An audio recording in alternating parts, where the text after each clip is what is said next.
Have you ever really thought about how the little light in your phone or on your TV actually works? I mean, it seems like some super complex science, right? But what if I told you it's actually more like a fairy tale? Yeah, let me tell you the story of how a tiny light is born. Just look at this. What if the glow that you're seeing on your screen right now wasn't just some cold, hard technology? What if it came from a magical dance between two different kinds of fairies? Believe it or not, that's kind of what's happening. And that's the story we're going to use to understand the amazing science of the LED. All right, so every good story has to start by setting the scene. We're about to shrink down and go into this secret micro world where we'll find two very, very different magical villages. And here they are. See? On one side, you've got this busy, bustling energy village. And on the other, the much calmer, quieter, empty spot village. Now, in the real world, scientists call these N-type and P-type semiconductors, but for our story, just think of them as the homes of our main characters. So, let's meet everybody. Over in the blue energy village, you've got the electron fairies, and these guys are just buzzing with energy, always zipping around. Then, across the way in the red empty spot village, you'll find the hole fairies. They're a bit different. Each one is patiently waiting with a lovely empty chair, just hoping someone will come and sit down. So you've got these super energetic fairies and these super patient waiting fairies, each in their own little world, but there's a problem. A really big one, actually, and it's keeping these two worlds totally separate. And this image shows that problem perfectly. It's this huge, invisible, shimmering wall right between the two villages. In physics, they call it a depletion layer, or an energy gap. But for our fairies, it's just this giant wall they can't cross. It keeps everything quiet and still.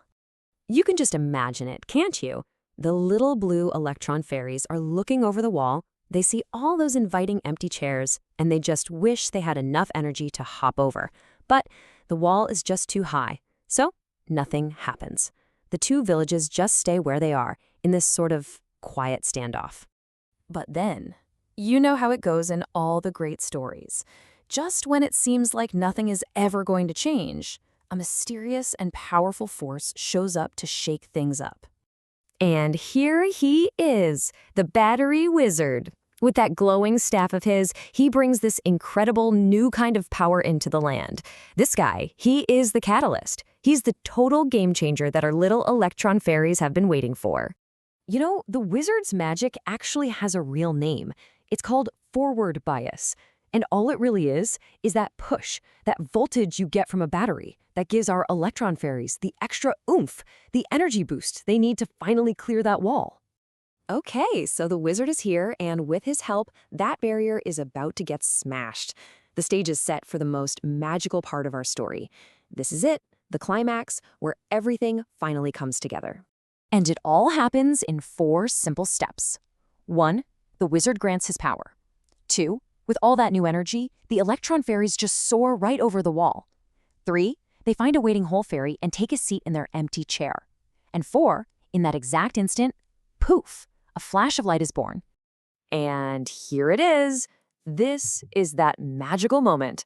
The second an energetic electron fairy finally sits down in that empty chair, it has to get rid of all its extra travel energy. And that released energy bursts out as this beautiful, sparkling light dust. In science, this whole thing is called recombination. And that light dust, well, that's exactly what we see as the glow from an LED. So we have light. Awesome. But you know that LEDs come in all kinds of different colors, right? Red, green, blue. So how does that happen? Well, that's the last secret of our magical story. It actually all comes down to the fairies themselves, or to be more scientific, what material they're made from. See, depending on the stuff used to make the semiconductor, the fairies release different amounts of energy when they meet. A little bit of energy might create red light dust, while a whole lot of energy could create bright blue light dust. It's all in the recipe.